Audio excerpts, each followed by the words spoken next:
committing to a ministry that required me to learn Bible stories. And there's many things that you can do. Enjoy the testimonies over at your house, the way that you are learning Bible stories, but you have a ministry where you're going to use those stories. And that's the key. That's what you need to do. Find out something. And then develop your own method of learning stories without memorizing words. Get your own method.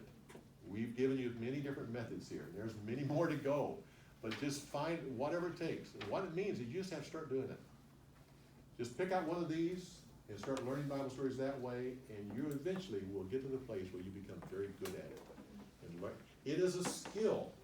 That's all. It's a skill that, it's not a skill that you're either good at or not good at. That doesn't exist. Nobody's good at it. It's a skill you determine to do, that you determine to develop. It's a skill you just start doing, and you start doing it poorly until you learn to do it well. Bible telling is set up so that we have many ministries. We have the kind of the Bloomington Normal Hub, which we constantly are creating tools. And we have different people out here that have their own ministry. They've come, they've taken the training just like you've done it, and they've developed. We have Chuck, which you'll meet on Saturday, that has developed a whole prison ministry. That is just fantastic. We have we have Phyllis, who's the small groups. We have Mickey here, which developed the children's program. We have Jen, who has the ESL program, and it goes on. And maybe here in this group right here are some people who say, "I want to use Bible stories for this particular ministry." Now you can do that. Never contact us, and the Lord bless you. And you can just take the material, walk out the door, and never look back. And believe me, every now and then I run into someone, hey, I'm in the middle of China and I'm using it every week. I didn't know about it. Praise the Lord. It's being done. It's being used. Other people say, I want to be in the orbit here. I want to keep in contact. And if so, we'll probably have you come to a workshop. But there's a couple of challenges. We need somebody who will develop it for young people. Now, we've experimented with that. Greatly successful. And we know it works, but we need someone who's a youth pastor or someone who's dedicated and really goes after a Bible telling program that just focuses on young people and as a youth program. We also need someone, and we've experimented with this too, and it's very successful, but we need someone who focuses on pastors who use Bible telling, that maybe tell the Bible story just before the sermon, or use it in the service, or somehow use it during the message, and become skilled at teaching other pastors on how to use Bible telling in the preaching ministry of the church. And there's many other things that you will come to us. We would love to work with you and do that. Any questions as we finish up? Yes?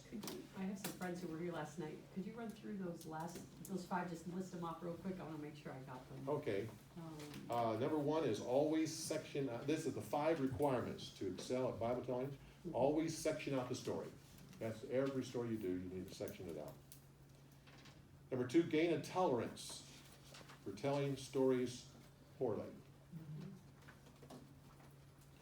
Then recruit 5 designated listeners. Commit to an activity or ministry that requires you to learn Bible stories. Don does his 2-minute stories. If you haven't listened to those yet, they're just fantastic. But he committed to that particular ministry. 300 what? 341 became available today. Yeah, And it's called 2-Minute Bible. 2-minute Bible. And there's so many things that you can do. So commit to an activity or ministry that requires you to learn Bible stories. And then develop your own method of learning stories without memorizing words. Thank you. Any comment, Mark? Well, just so I teach here, so I try to learn and teach a story as part of whatever material I'm teaching, and then that seems to be the part that students get most interested in. And then when I require them to learn a story, they suddenly learn the Bible. Yeah. It becomes more powerful. And we we have Tara, you talk about the satellites, she's a dean of women of a Bible college, and she teaches Bible telling as a credited course. And part of that accredited course is going to Israel every 2 years. And so it's just, so things that you're doing in your particular ministry. Yes? I'm teaching the same thing, the Bible telling is a 1 week intensive in India. Yes. At the Bible colleges and the seminary there. Yes. Yeah, and because these are barefoot evangelists that are going back to their villages, and so they need to be able to just take that route, because there's no technology, no nothing for the places that these people are going. So it's how to be able to tell them. You learn an oral Bible. Yes. Okay, instructions for lunch, or